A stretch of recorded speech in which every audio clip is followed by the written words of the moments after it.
Well, it's 12 practices down and 3 to go for Auburn spring practice here in 2016.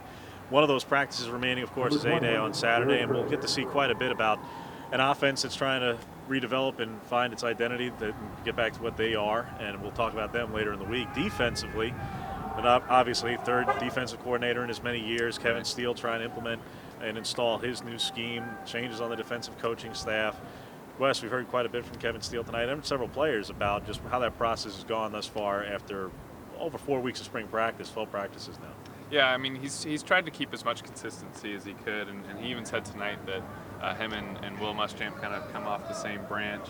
You know, their coaching styles are very similar, their history is kind of similar, and so he's even got some keywords, I guess, that he uses just to kind of keep some consistency and not have it be such a huge shock. But I think that this defense, scheme-wise, it sounds like it's going to be pretty similar to what it was last year. Yeah, it almost sounds a little bit like a combination of terminology and practices last year mixed almost a little bit, quite frankly, with Ellis Johnson's 4-2-5. If there's a way to kind of make a hybrid of the two, it sounds like, and look, a lot of defense is going to be similar anyway, but yeah, these kind of sound like, in what Kevin Steele has said to us thus far, it sounds very much like a hybrid of almost those two systems. Right, and the biggest concern for the last couple of years, or at least one of the biggest concerns, has been getting to the quarterback. This year I feel like Auburn shouldn't have any excuses in that area because they've got a lot coming back on that defensive line. It's probably as deep as it's been since Gus Malzahn has been here.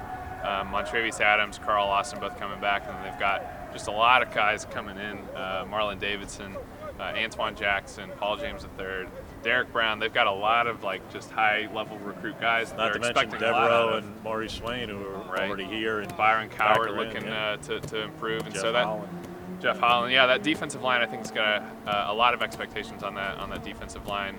As for the linebackers, obviously they're missing 3 starters off of last year's team, but new linebackers coach Travis Williams has said that he's getting a lot of freedom. I think a little bit more than he expected with the linebackers because Kevin Steele is pretty much emphasized linebackers for his entire career.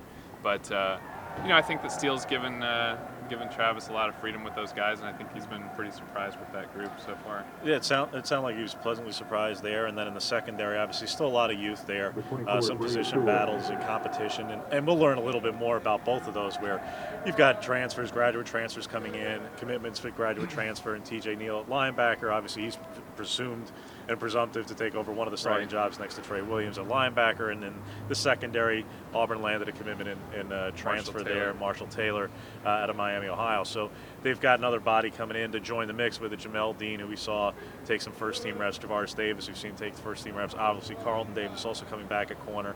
And very it's safety. Carlton very, very confident Carlton Davis between his own personal traits and abilities and what he feels this defense is capable of. Talking about 14 points or less, this Auburn defense hasn't done that in quite some time. It's April. It's possible. It's great to have goals, but that's shooting for the moon compared to where this defense has been and how long it's been since they've been at that level. They seem to be taking a lot of confidence from that from the Birmingham Bowl. Yeah, I mean, because they were going up against that Memphis offense that was so high-powered and managed to the defense. And a quarterback who's almost definitely going to be a first-round pick. Right. I mean, he's projected to be in competition for being the first round, either late first, maybe second-round pick. I mean, that's a darn good quarterback, and they look quite bad there at the end of December.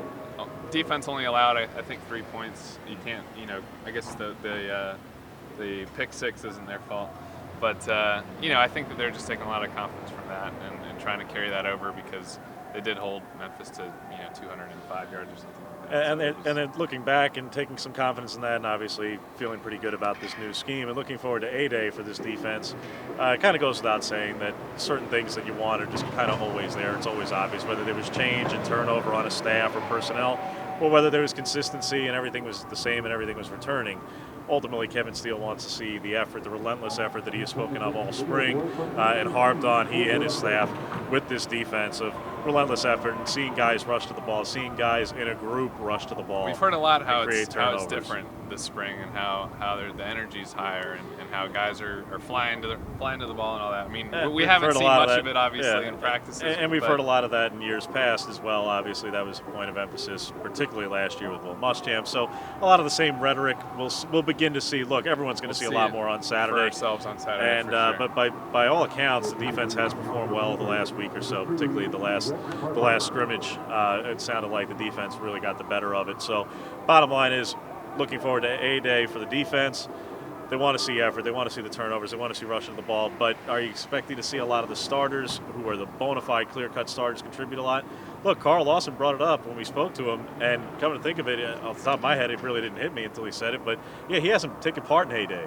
You know, he was hurt and held out last year, and Montravius Adams has gone through it before, but Carl Lawson hasn't. So you could say, well, does he really have anything to prove or benefit from A-Day? He hasn't done it before. Not to say that it's this monumental thing, the spring game, but taking a few reps in the spring game is actually a big deal to one of your best players on this Auburn defense because he hasn't done it before. Right. Yeah, and I think for the most part, like James said, we obviously don't know how much the starters are going to play, but I think we're going to get to see a lot of these younger guys kind of flex and show what they can do.